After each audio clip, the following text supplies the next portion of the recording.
One of the most common questions that I get asked is whether a garage door repair business will work in my city. And honestly, that is a really important question to ask, especially before you go out and you buy a vehicle, tools, and equipment, or you quit your job.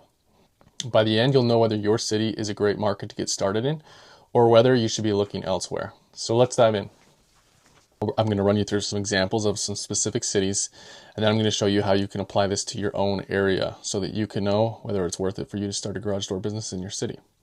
So before we get started, let's dive into a few important details so that you know how you can analyze your city the right way. Number one here, the big myth, the excuses that are stopping people from getting started. I hear all the time, my town or my city, it's too small, there's less doors, but that means that there's less competition as well. Too competitive. Well, a lot of people will claim my market's too competitive, but in reality, that just means that, hey, there's a lot of work there to do. And if you can get a small slice of the pie, then it can be worth it for you. Companies already exist. There's already 3 or 4 companies in my city. So, maybe it's not worth it for me. But if there are 3 or 4 companies in your city, then that means that it is validated and it means that there is demand. So the next thing that we're going to really look at here, one of the first things when you're looking at a city and knowing whether to go into it is demand. We want to know the population of the city that you're going to be in or the town. Another thing is garages, right?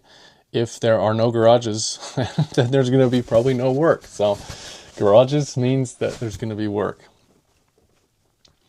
Homeownership. So some specific areas or simple cities, it's mostly renters. Well, if it's a lot of renters, then there's going to be less work for you to do, especially if they're high-rise buildings like apartment buildings where they don't actually have a garage door. The other thing is the age of the homes. So if it's a brand new community, there's probably not going to be a lot of garage door work because the older the garage door gets, usually the more problems that it has. The next thing is income. Are you in a higher income area or a lower income area? And that can vary, from one side of a city to another side of a city. But that's something that we need to consider. The next thing that we're going to look at is competition. So we're not just going to count the company. We're actually going to evaluate the companies. So you want to look at the companies and you're going to look at some very specific things. A couple of those things are reviews. So count the rating and how recent. We're going to look at the website. A dated site is a beatable one. A lot of these old companies threw up a site years ago and they don't touch it. We can beat that. Google Ads. Who's paying for ads and who's not paying for ads? Are there companies currently paying for ads? And if so, how many of them are paying for ads? SEO. So who owns the map pack? Who owns the top of the search results? Who's recommended in the AI search algorithms? And then response time. Call them. Are these people easy to deal with? Are they hard to deal with? Are they rude on the phone? Do they respond to their calls? And then the other thing is branding. So are they just kind of a Joe Blow company or are they an established brand that has multiple locations? The next thing that we are going to be looking at is market share. So you do not need to dominate the market. We do not need to be the number one company in the market. That might be the goal. And it depends too on what your goals are, whether you want to replace your full-time job or you want to make this into an easy part-time business. So, 15 companies in my city, that sounds impossible, but guess what? We only need 5%. It depends on the city size, but I'm going to show you some examples where if we can only capture 5% of the market, you can establish a very, very successful business. So what we're going to do is we're going to jump in, we're going to do some live analysis. So we're going to dive into some specific cities. I'm going to show you a little calculator here and you guys can use it too on your own. I'll link it below the video. So the first city that we're going to jump into and we are going to analyze is Boise, Idaho. So what I've got here is I have got a garage door calculator and I'm going to link this below like I said, so you guys can do this with your city. In this case though, we're going to run through and we're going to do Boise, Idaho. So the first thing that we're going to do is you're going to want to look up the population of Boise. So Boise here, Google's telling me about 235,000. Again, you probably want to look at a map. So if we go to Boise, we say map. If I actually type map right. So as we can see on Boise here, you have tons of other little communities. You've got Kuna, you've got Nampa, you've got Caldwell, you've got Middleton, you've got Star, Eagle, Hidden Springs, a lot of these surrounding communities in Boise. And what you want to determine in your area is, hey, am I going to drive to those cities? Is that too far for me? So what we want to do is we want to take the population of all of the areas that we're going to drive to. In this particular example, I'm just going to use Boise. I'm not going to try to calculate all of the other small areas and towns. So let's take the number of 235,000. What we're going to do is we're going to come back over to the calculator and we're going to punch in 235,000. Perfect. Okay. The next thing that we're going to do is we want to look up specifically Boise garage door repair. Now, what we're going to do is we are going to look at our competitors. So how many companies are working in Boise? Let's take a look and let's see what we're working up against. So we've got Precision Garage Doors. They've got over 1,000 Google reviews, which is quite a bit. Legacy Garage Doors, they've got 412 reviews. Excalo Overhead, and these are pretty big companies, but they've got over 446, 1,000 reviews here. A1, which again, massive company, they've got over 3,000 reviews. Looks like another company, Overhead Doors, which is they're everywhere, but they've got 337. Meridian, 62. Hanson, 38. Another one with a couple thousand. Now, when you're looking at this, it's intimidating to see thousands of Google reviews, but you have to understand that these companies, more than likely, a lot of these companies have been around for years, maybe even 10 years or more. So you can kind of factor that in and say, hey, look, they've only averaged about 100 reviews a year. Well, I show my students how they can get like almost a review for every client. And if we're servicing hundreds of clients a year, I show them how you can actually beat out these other Google business profiles that have been around forever. So the biggest thing that matters here is that what's their review velocity? If we go to the top business here and we click on their reviews and we go newest reviews. So they got 1, 2, they're probably only averaging 1 or 2 a day. Guess what? We can beat that.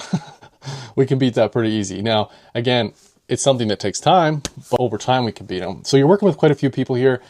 There's a few businesses with 1,000, but then the rest of the businesses are like 400 or less. Well, we know for sure we can within a couple of years, we can overtake those businesses that have 400 or less reviews. And review velocity matters more than review amounts.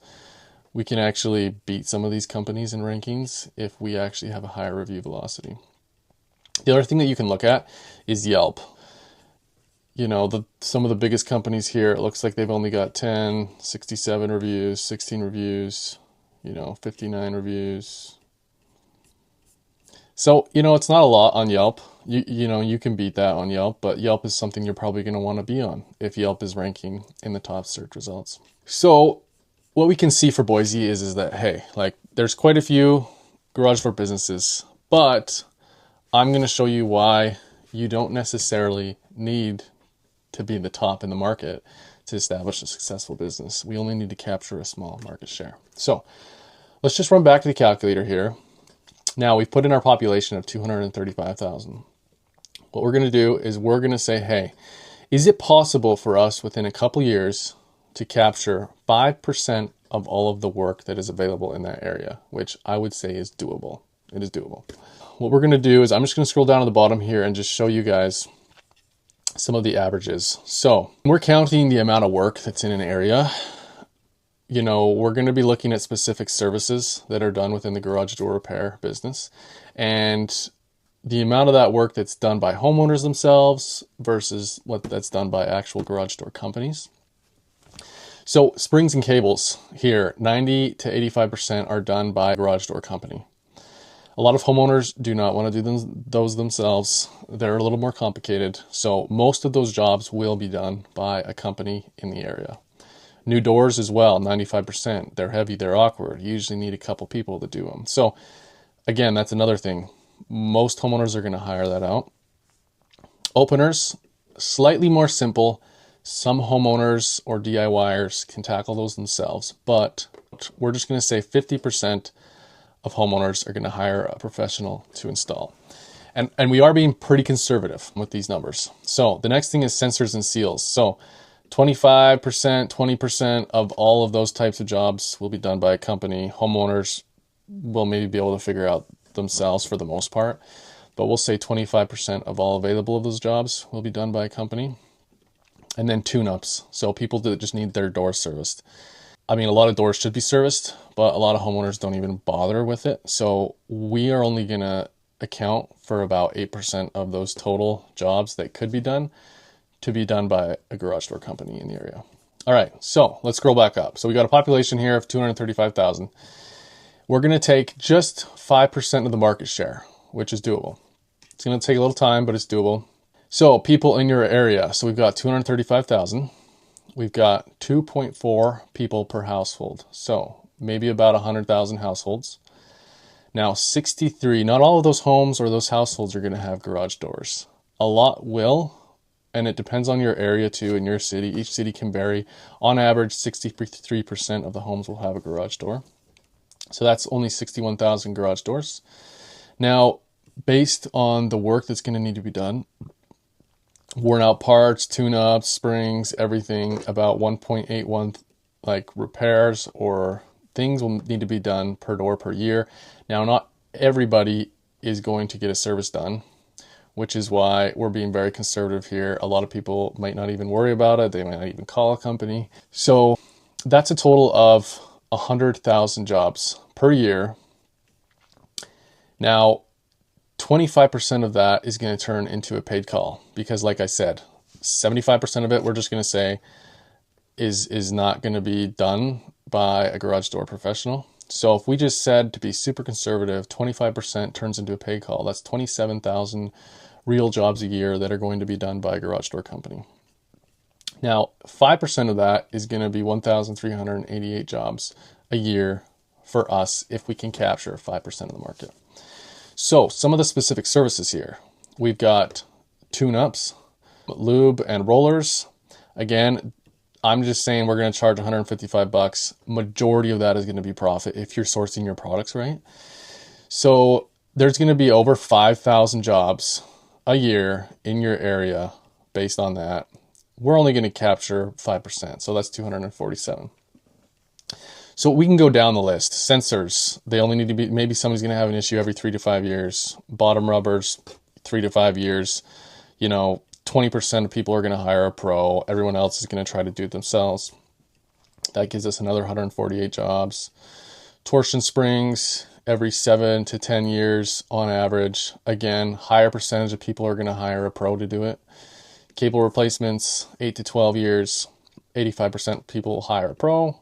Opener replacements, they're going to be done every 10 to 15 years on average. And actually, that is very conservative because I think Tommy Mello in one of his podcasts said with their data, it's actually 9 years on average. So I'm just trying to be super conservative here, but 50% of those people will hire a pro. So, that's an extra 123 jobs for you if you capture 5% of that.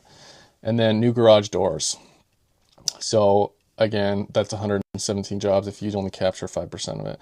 And you might look at this and say, hey, I'm going to do more repairs than garage door installs. That's fine. You can adjust this if you want.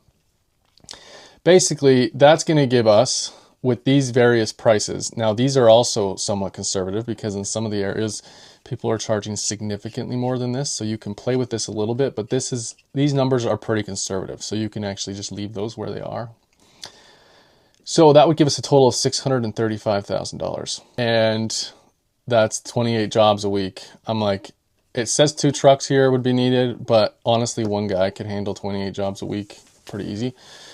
So that kind of gives you an idea that, hey, Boise, Idaho, sure, it might be competitive, but you need to ask yourself, can you capture 5% of the market? You might be able to know how to do repairs really well, but do you know how to do marketing well? And that's kind of, I would say, the most important thing isn't learning the actual trade of garage door work. It's actually knowing how to book work. I know a lot of guys who, they learned the trade, but they just ended up working for an actual garage door company because they were never able to really get consistent work for themselves. So the marketing aspect is huge. And if you can get 5%, which you definitely can with the marketing that I teach, you can get 5% of the market, then you can establish a very successful full-time or part-time business. So this example here, this was using a population size of 235,000. Where I live, so we've got an even lower population than this. We have a little over 100,000, but this is a small city. 100,000 people is a small city. And in fact, like I say, all of the towns, surrounding towns, it probably comes closer to 150,000. But if I only capture 5% of the market, it's pushing us close to $270,000 a year in revenue. Now, obviously, it's not all profit, but if you look at some of these numbers, some of these services have an insane profit margin on them. So like tune-up and rollers, if you're charging $155, which honestly you could probably even charge more than that, 90% of that is profit. Sensors, all profit, unless you're replacing sensors. In that case, still 90% profit. Bottom rubber seals, 90% profit. Torsion spring, if you can source your torsion springs correctly, then 80 to 90% profit, honestly. Cable replacement, 245, 90% profit. Cables cost me like $5 a piece. Opener replacement, though that's probably closer to a 50% profit margin. Again, depends on your area. For me, I would say it's closer to 50%. New garage door, I'm getting those about 50% profit margin, slightly higher in some cases. But, even if you said $270,000 a year, 50% profit margin, that's still a significant income. When people ask me, hey, Levi, is this going to work in my city, in my town? I tell them, hey, look at this, run your numbers through this calculator, see where your city and your population comes out. You do not need a massive market share to create a very successful business in the garage door repair industry. I'm showing some examples here of 5%. We could even take this lower in some of these cities and say 3 or even 2%, and you could still build a very wildly successful business. So the question isn't necessarily should this work in my area, it's more can I actually get the proper market share for me to have a successful business? And that comes down to the marketing. Can you market your business effectively? If you can say yes or learn how to get the market share that you need, then the honest answer is yes, this can work for you, and it will work for you as long as you're willing to put in the work for it. Hopefully you found this video useful. If you did, then comment, like, and subscribe. I'm going to link the market share calculator down below, and you can kind of fill it out and see if it makes sense in your city to start a garage door repair business. That's it for now. See you in the next video.